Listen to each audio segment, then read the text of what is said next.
In this video, I am going to show you how you can leave an existing beam that is sagging or has some type of a drop in it in place where you won't need to remove it, because this seems to be a very difficult thing for most homeowners or do-it-yourselfers to do. So let's go ahead and get started here with a beam with a small sag in it. And this would be a beam that would have less than a 1-inch sag in it at the center of the beam. And you can simply check it by getting a string or snapping a line from this corner to this corner and then measuring from that line in the center down to the bottom of the beam. And if it's larger than 1 inch, then you might consider, I'm not telling you that you need to, but you might consider either removing the beam and replacing it with a straighter one, or installing some type of a structural support like a footing underneath it. And again, I'm not about to suggest that you need to remove any of these beams, no matter how much of a sag it has in it, if you feel like the method in this video will work. So what we're basically going to do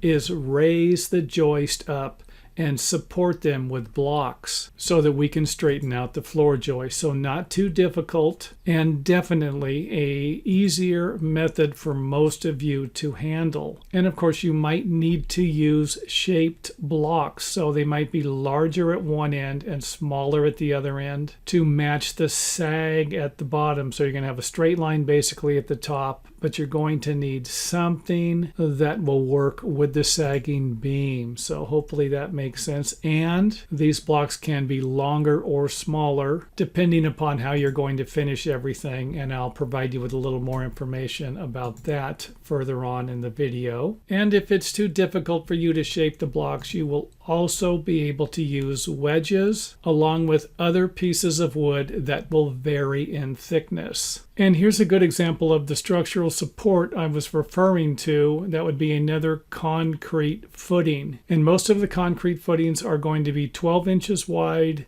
all the way around, 12 inches by 12 inches and 12 inches deep. And you don't need to build them this high either. You can always have the base connector a little lower. 6 inches off of the ground is the minimum distance from the ground to the top of the concrete.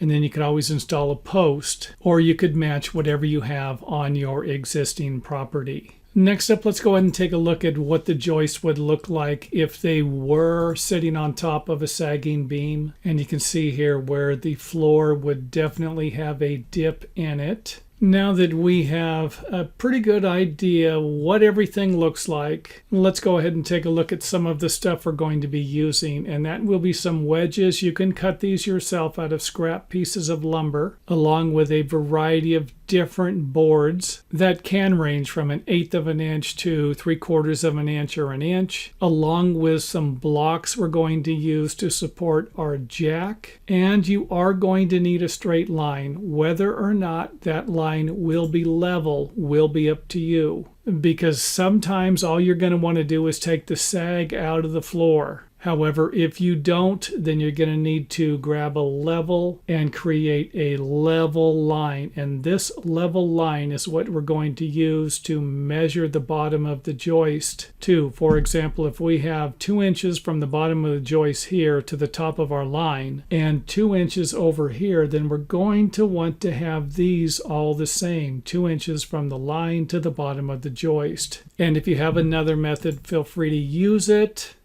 because as always, I am one for anything that you can think of to make your job a little easier. I say go for it. Next up, we will be placing some blocks on top of the soil so that we can use our jack, hydraulic jack, screw jack, whatever jack you're going to be using. And I would suggest doing this in increments. For example, you might want to raise each joist 1/4 or 1/2 inch, and then come back and raise it up a little bit further So in other words, you're not just going to start with one joist and jack it up an inch if it needs to go up an inch, and then jack the next one up 1.5 inches, and then this one up 2 inches. You're going to raise one up about 3/8 of an inch, come over here, raise this one up about 3/8 of an inch, 3/8 of an inch, 3/8 of an inch. And then if this one is where it needs to be, then raise this one up another 3/8 or 1/2 of an inch, or even 1/4 of an inch, and then do the same for the others. But it's going to be better to do something like this in smaller increments. Otherwise, you could end up creating some problems for the interior walls in the forms of maybe the plaster or the drywall could crack. So after you have raised it, you can always grab a couple of wedges and install them to where they look something like this. And I like to use one on each side.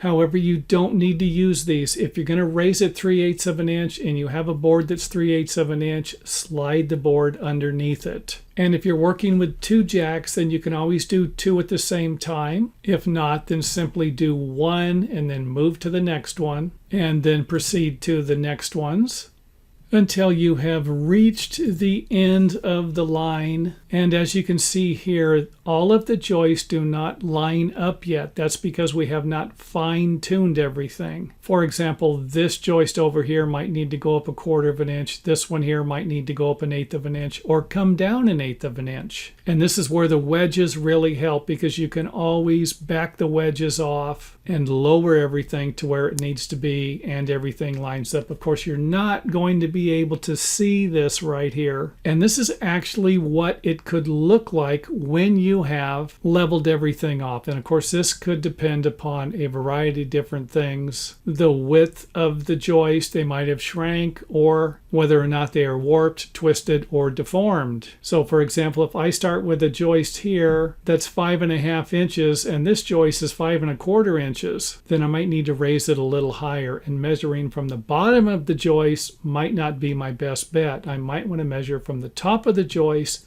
to the line. And after I have straightened everything out and I am happy with the project, I can replace the wedges with the spacers or the shaped lumber, whatever I'm going to be using. For example, I might use a scrap piece of lumber that's 3/4 of an inch thick and then another one that's 1/4 of an inch thick to reach the desired height I need. And again, these blocks can be shorter, they can be longer, just as long as they do end up doing their job, and that would be to support the new repair. And you might have a situation where the beam is supporting a joist on each side and to where the joists are lapping or even butting to each other. And of course, this type of repair can be used for a variety of different situations, as long as you understand what I'm talking about in the video here and can do it safely. Next up, let's go ahead and take a look at using some type of a connector to connect the joist to the beam. And the reason why I'm using a connector like this is because it might be difficult to put any type of nails or screws into the blocks or anywhere because of the tight space here or the tight space underneath. And here's an example of the block being a little too large. And if that's the case, you will need to make them a little shorter. So you might be able to make them longer this way. Just don't have them sticking out past the edge of the beam if you're going to use this type of a connector. And again, you can use different types of connectors or different types of methods, or even just simply let gravity hold all of this stuff together. And of course, that is a decision I will be leaving up to you, the individual who is going to be making these repairs. So hopefully all of this makes sense, and if it does, make sure that you let us know by hitting the thumbs up button. Or if you have any questions, feel free to leave them in the comment area or email them to me along with some pictures of your problems, and I will try to answer them as soon as possible.